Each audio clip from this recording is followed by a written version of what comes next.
Hello everyone. आज हम लोग डिस्कस करेंगे सेपरेशन ऑफ लेंथनेट्स। ठीक है। तो देखो हमने लेंथनेट कॉन्ट्रैक्शन में पढ़ा था कि जो लेंथनेट्स होते हैं, लेंथनेट कॉन्ट्रैक्शन की वजह से जो उनका साइज होता है ऑलमोस्ट सेम हो जाता है। ठीक है, क्योंकि उनका जो साइज होता है सभी लेंथनेट का ऑलमोस्ट सेम हो जाता है, जिससे उनकी केमिकल प्रॉपर्टीज़ भी सेम हो जाती हैं। अगर केमिकल प्रॉपर्टीज सेम हो जाएंगी तो लेंथनेट के मिक्सर से अगर हम किसी लेंथनेट को सेपरेट करना चाहते हैं तो वो थोड़ा सा मुश्किल हो जाता है। ठीक है, इस वजह से लेंथनाइड का सेपरेशन थोड़ा डिफिकल्ट होता है। फिर भी कुछ मेथड्स ऐसी हैं जिनसे हम लोग लेंथनाइड को सेपरेट आउट कर सकते हैं।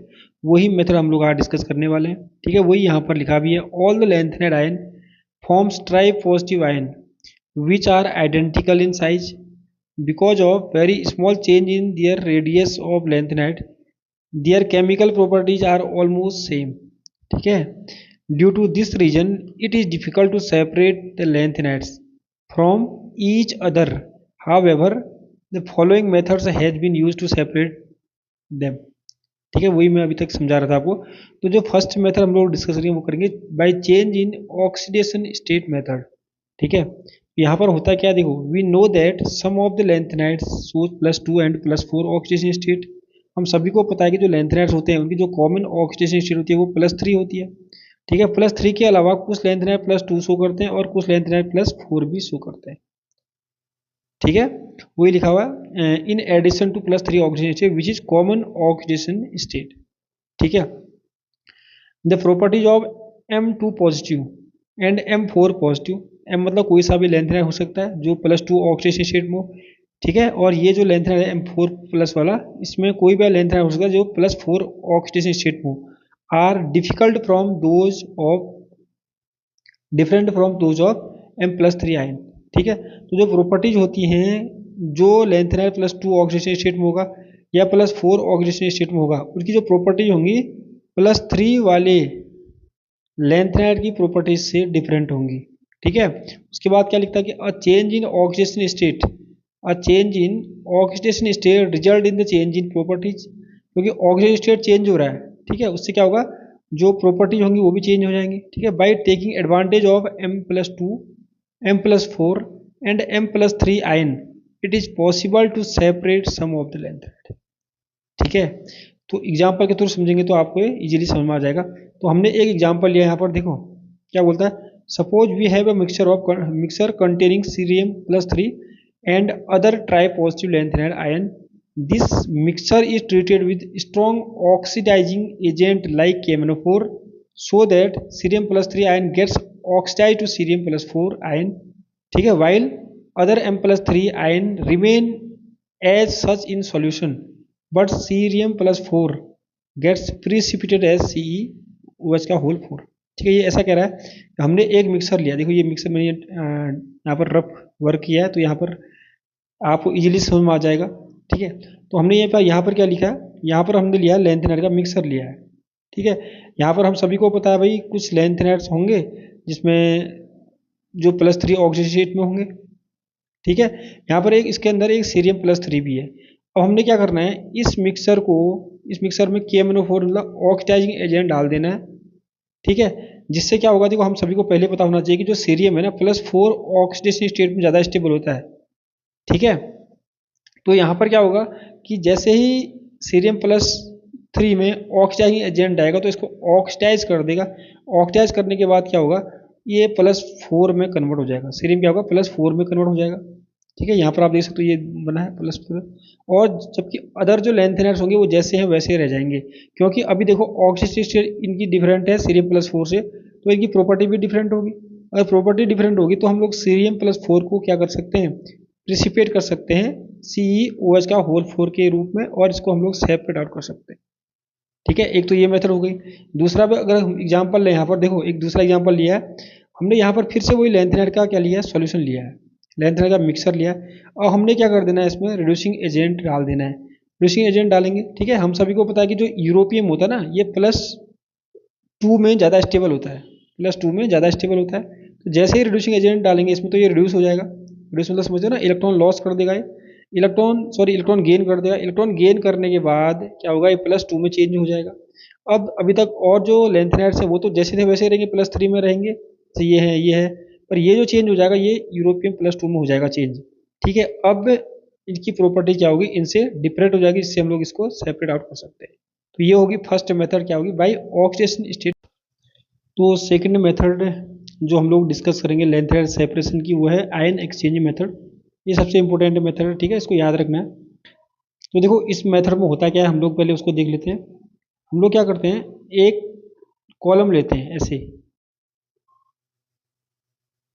एक कॉलम लेते हैं, ठीक है, इसको हम लोग क्या करते हैं, रेजिन डाल देते हैं इसके अंदर, रेजिन से पैक कर देते हैं इसको, ये रेजिन है, ठीक है। सपोज दैट कि हमारे पास ये SO3H है, इसके ये रेजिन है, ठीक है।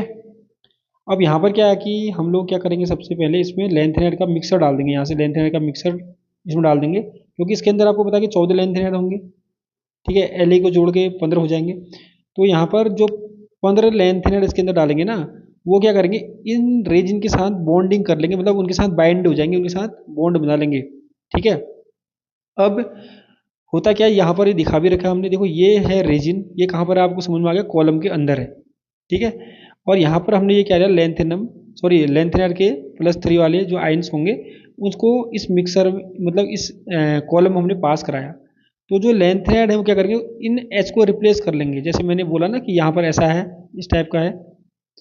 तो ये जो रेजिन है, जैसे हमारे पास है SO3H है, ठीक है, यहाँ पर जो H होंगे ना, H इसको, इस कैटायन को ये जो लेंथेनाइड आयन है वो रिप्लेस कर देंगे, ठीक है, और रेजिन के साथ बॉन्डिंग बना लेंगे, तो यहाँ पर दिखा भी रखा है, ठीक है। अब एक लेंथेनम में +3 चार्ज है, तो वो एक लेंथेनम जो होगा, एक लेंथेनाइड जो होगा वो क्या करेगा, वो 3, यहाँ पर से 3 प्रोटॉन को रिप्लेस करेगा, तो इसलिए 3 प्रोटॉन बाहर हो गए, और इनकी रेजिन और इस लेंथेनाइड के बीच बॉन्डिंग हो गई, ये वाली बॉन्डिंग देखो, इनके बीच बॉन्डिंग हो गई, ठीक है। यहाँ से हमने क्या किया, लेंथेनाइड का मिक्सर डाला है, ठीक है। अब ये जो बॉन्डिंग होती है ना, वो स्ट्रॉन्ग भी हो सकती है या लूज भी हो सकती है, मतलब कमज़ोर भी हो सकती है, जो बॉन्डिंग बनी लेंथेनाइड और रेजिन के बीच में, और वो कमज़ोर भी हो सकती है या मजबूत भी हो सकती है, वो किस पर डिपेंड करेगा, वो करता है साइज पर डिपेंड करता है, ठीक है। तो वो यहाँ पर लिखा है, the bonding of lanthanide ion to the resin depends upon its size, ठीक है, that is small size of the lanthanide ion more firmly it is bound to the resin. जितना छोटा लेंथेनाइड का साइज होगा, वो क्या करेगा, जो रेजिन है, रेजिन के साथ वो ज़्यादा बाइंड हो जाएगा, स्ट्रांगली बाइंड हो जाएगा। एंड वाइस वर्सा मतलब कि अगर जो साइज है वो बड़ा होगा, तो रेजिन के साथ उतना अच्छे से बॉन्ड नहीं हो पाएगा, बाइंड नहीं हो पाएगा, ठीक है। Since lanthanide ions are hydrated, Therefore, size of hydrated ions should be considered for binding purpose। ये देखो, हम सभी को पता है भाई, जो लेंथेनाइड होते हैं ना, ये La है, लास्ट में Lu है, ठीक है। सबसे छोटा ये होता है, वैसे देखा जाए तो स्मॉल साइज होता है, ठीक है। ये क्या होता है, सबसे बड़ा होता है इनके अंदर।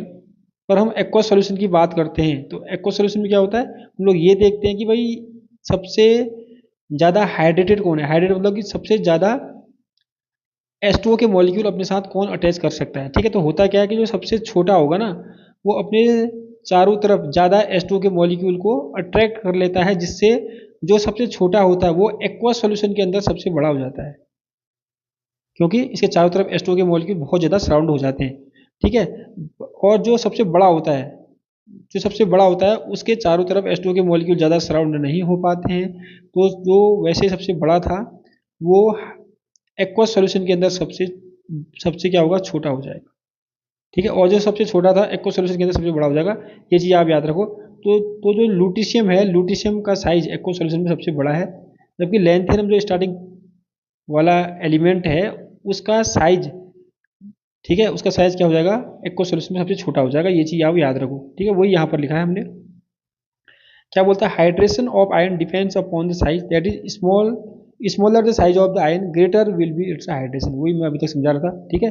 Therefore, in case of lengthener ion, smallest lengthener ion Lu3+ will be most heavily hydrated, वही मैंने बताया था, जो सबसे छोटा साइज होगा वो ज़्यादा हाइड्रेट हो जाएगा, thus it will have maximum size, तो इसका साइज क्या होगा, सबसे बड़ा हो जाएगा। Therefore, least firmly bound to the resin, ठीक है, क्योंकि हमने अभी तक देखा था कि जो रेजिन है, क्या है रेजिन, सपोज करिए ये रेजिन है, ये रेजिन है, ठीक है। यहाँ से एच तो रिप्लेस हो जाता है, तो रेजिन क्या करेगा, रेजिन के साथ क्या करता है, ये बॉन्ड बना लेता है LNR, ये रेजिन है, ये क्या है, लेंथेनाइड्स है, ठीक है।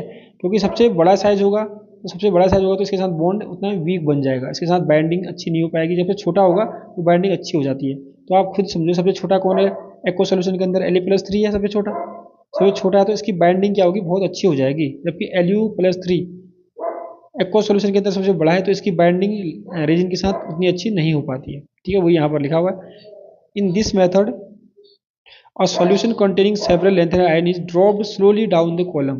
वो अभी तक बताया था, कॉलम के अंदर डालेंगे, ठीक है।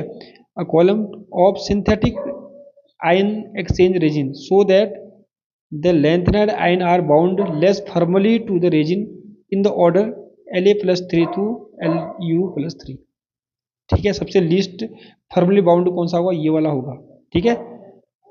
इसके बाद क्या हुआ, they are then eluted from column by using solution containing citric acid. अब हमको पता चल गया, तो ये तो हो गया है, ठीक है। ये तो हो गया, यहाँ पर क्या है, ये रेजिन है, ठीक है।